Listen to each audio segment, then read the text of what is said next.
Not very serious, but रहना बहुत कुछ सिखा के गया है, लोगों के साथ काम करना, रिलेशंस, मतलब अगर आप किसी का काम नहीं इस्तेमाल करने वाले, फिर भी कैसे रिस्पेक्टफुली उनके साथ ये डिस्कस करना कि देखिए आपका काम मुझे नहीं पसंद आया, I am going to go with someone else, and still be professional about it, and still be able to go back to the person and have a strong relationship with them.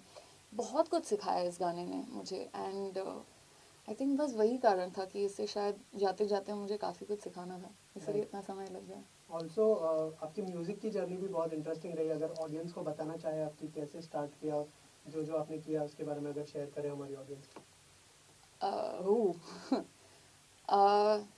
जब मैं 12th में थी, मेरे आजू बाजू जो लोग थे, जो म्यूजिशियंस थे, वो 15, मतलब 13-15 साल से बजा रहे थे guitar, and they were musicians, और उन्होंने गाने लिख के रिलीज़ किए थे तब, जब हम इतने छोटे से बच्चे थे।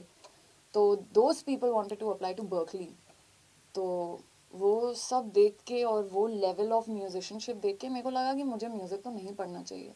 तो मैंने बिजनेस एडमिनिस्ट्रेशन कर लिया। आई वाज लाइक ठीक है, मैं बिजनेस में चले जाती हूँ, क्योंकि म्यूज़िक तो मैं केपेबल नहीं हूँ इसकी। फिर मैं लंदन जाके बिजनेस पढ़ा आई, and then I got into a very toxic relationship, और उस लड़के से भागने के लिए मैं चेन्नई भाग गई। I went to Chennai to KM, Rahman sir का जो म्यूज़िक कॉलेज है वहाँ, to run away from that person, और वहाँ से मेरी म्यूज़िक जर्नी शुरू हुई।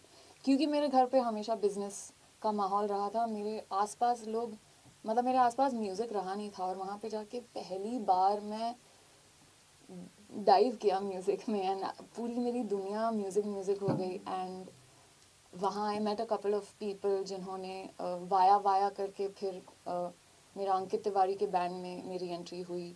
फिर वहाँ से मैं प्रीतम दा के बैंड में आई, तो इंडस्ट्री में इस तरफ से घुसी। फिर वहाँ किसी और प्रिंस करके एक मेरा दोस्त है जिसके साथ मैंने अपना पिछला गाना रिलीज़ किया, पिंजरा। प्रिंस ने मुझे दादा प्रीतम दा के स्टूडियो वाले एंगल में भी घुसाया, and then of course I met more musicians, and बस बढ़ता गया काम और चलती गई गाड़ी। राइट, ऑल्सो इन दिनों जो है हम देख रहे हैं कि ट्रेंड चला है रिक्रिएशन करने का। क्या आपका कोई प्लान है सॉन्ग को रिक्रिएट करने का, और अगर है तो ऐसा कौन सा गाना है जिसको आप रिक्रिएट करना चाहेंगे? ऑफ कोर्स एक ये I feel like, I don't remember ये किसने कहा था, but I think in fact even Noor has told me this, कि if you are ever touching a song that already exists, तो आप उसे इस तरीके से करिए कि आप उसमें वैल्यू ऐड करें।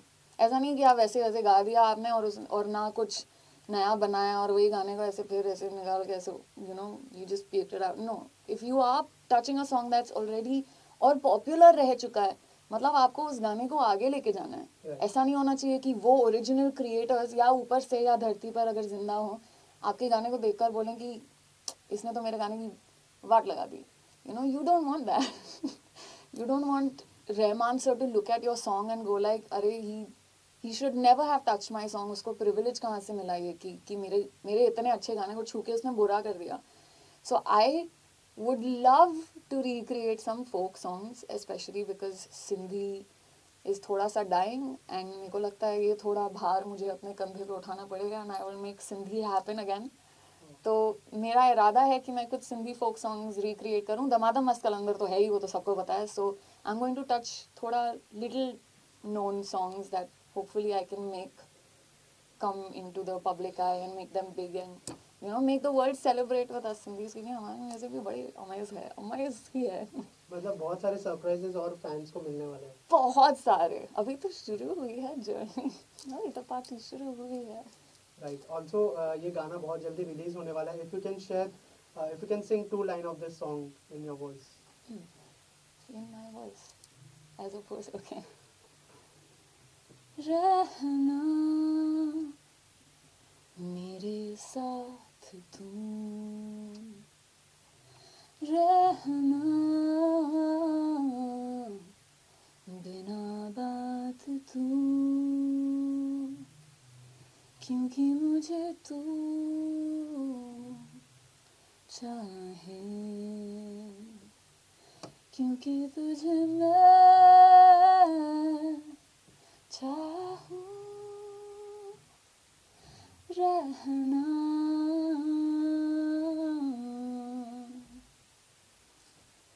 नाइस। सो और क्या क्या प्रोजेक्ट्स लाइन अप है वो भी बता दीजिए हमारी ऑडियंस को। अब आप ऐसे पूछ रहे हो तो कुछ नहीं आ रहा दिमाग में, but there is this very beautiful song Noor and I have written, it's called Dil Phadphadaye. हम एक सिंधी गाना है अलहजे छामे राजिया करके जिस पे काम कर रहे हैं। एक वेब सीरीज़ है जिसके लिए हमने एक गाना लिखा है। I'm not sure I'm allowed to disclose the name of the web series, but the song is called Baka. I think currently it's called Baka. बहुत सारे गाने बन रहे हैं हमारे तो। फिर हाँ, आई थिंक फ़िलहाल मैं इतना ही नाम देती हूँ क्योंकि सारे अननेम्ड प्रोजेक्ट्स हैं, फिर गड़बड़ ना हो जाए। सो रहना तू कौन से प्लेटफॉर्म पर रिलीज होने वाला है वो भी ऑडियंस को बता दीजिए जहाँ पर वो ये गाने को देख सकते हैं।